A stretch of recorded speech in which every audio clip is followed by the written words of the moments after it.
Hi friends, now it's our story time. तो आज बच्चों किसकी स्टोरी सुनना पसंद करोगे? चलो आज मैं तुम लोगों को एक गरीब दर्जी की कहानी सुनाती हूँ। सुनोगे ना?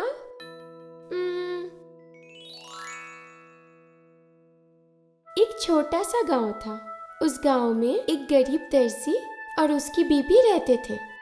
वो लोग बहुत ही बूढ़े और कमजोर हो गए थे।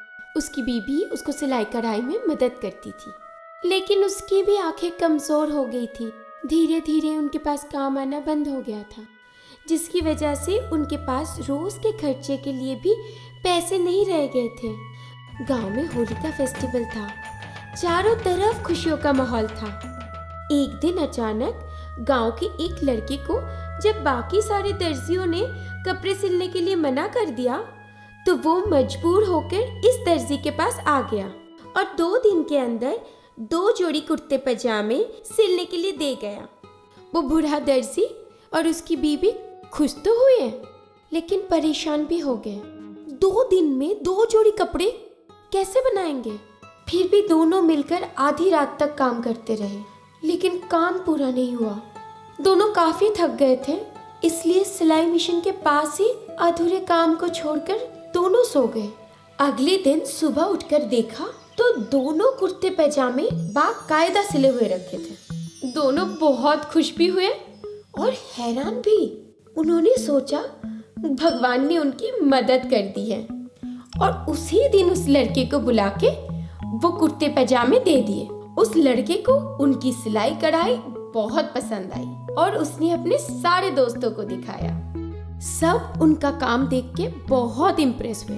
उसी दिन गांव के कुछ लोगों ने 10 जोड़ी कपड़े बनाने के लिए दिए। वो लोग इस बार परेशान हो गए। पिछली बार तो जादू हो गया था, पर इस बार 10 जोड़ी कपड़े 10 दिन में कैसे बनेंगे? फिर भी वो लोग हिम्मत नहीं हारे।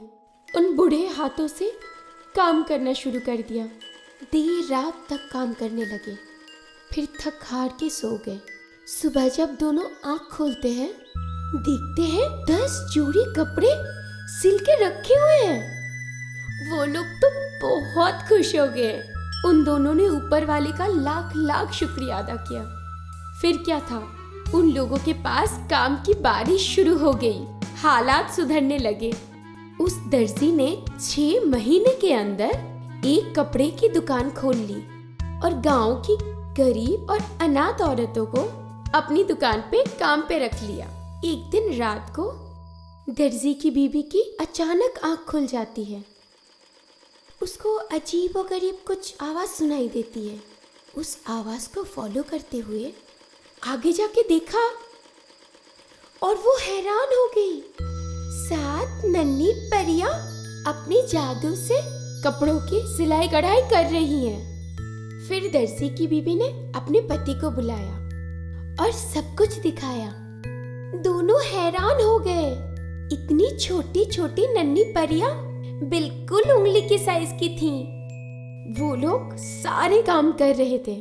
दर्जी कपल रोज रात को उठ के उन नन्ही परियों को देखते हैं कि कैसे वो लोग जादू की तरह सिलाई कढ़ाई करती है और उजाला होने से पहले वहां से गायब हो जाती है। एक दिन थोड़ा पास आके उन परियों को देखते हैं, हैरान रह जाते हैं।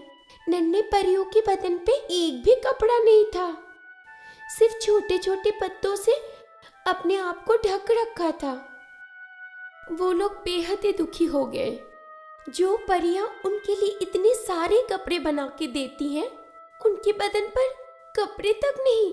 उन्होंने 7 दिन मेहनत करके अपने हाथों से 7 जोड़ी कपड़े बनाए और सिलाई मशीन के पास छोड़ दिए। उस दिन भी वो दोनों आधी रात को उठकर तमाशा देखते हैं। 7 नन्ही परियां आती हैं, उनके लिए बनाए हुए कपड़े को देखकर बहुत खुश हो जाती हैं और एक एक करके उनको पहन भी लेती हैं। तभी एक चमत्कार सा हो जाता है। वो सभी 7 परियां अपने नेचुरल आकार में आ जाती हैं और उनके आंखों में खुशी के आंसू आ जाते हैं। ये देखकर दर्जी कपल डर से जाते हैं। तभी एक परी उनसे कहती है, डरो नहीं, तुमने हमें पातालिका चुड़ैल के अभिशाप से मुक्ति दिलाई है। एक बार हम 7 सहेलियां एक उत्सव में गए थे, जहां पे पातालिका चुड़ैल के कपड़ों का मजाक उड़ाया था, जिसकी वजह से उसने हमें अभिशाप दे दिया था कि हम बिना कपड़ों के बौने बनकर पाताल में भटकते रहेंगे। जब तक कोई अपने हाथों से कपड़े सिलकर हमें नहीं देता, तब तक हमें मुक्ति कभी नहीं मिलेगी। सातों परियां उस दर्जी कपल का शुक्रिया अदा करती हैं और उठते हुए परी लोग चली जाती हैं। 7 परियां उस बुढ़े कपल की इतनी मदद कर जाती है कि जिंदगी भर उन लोगों को और कोई तकलीफ नहीं हुई। तो आज के मॉरल ऑफ द स्टोरी क्या है? अगर आप किसी की तकलीफ में मदद करते हो तो भगवान आपके तकलीफ में मदद करते हैं। अच्छा फ्रेंड्स, अभी मेरे जाने का वक्त आ गया। बाय बाय फ्रेंड्स, फिर मिलेंगे।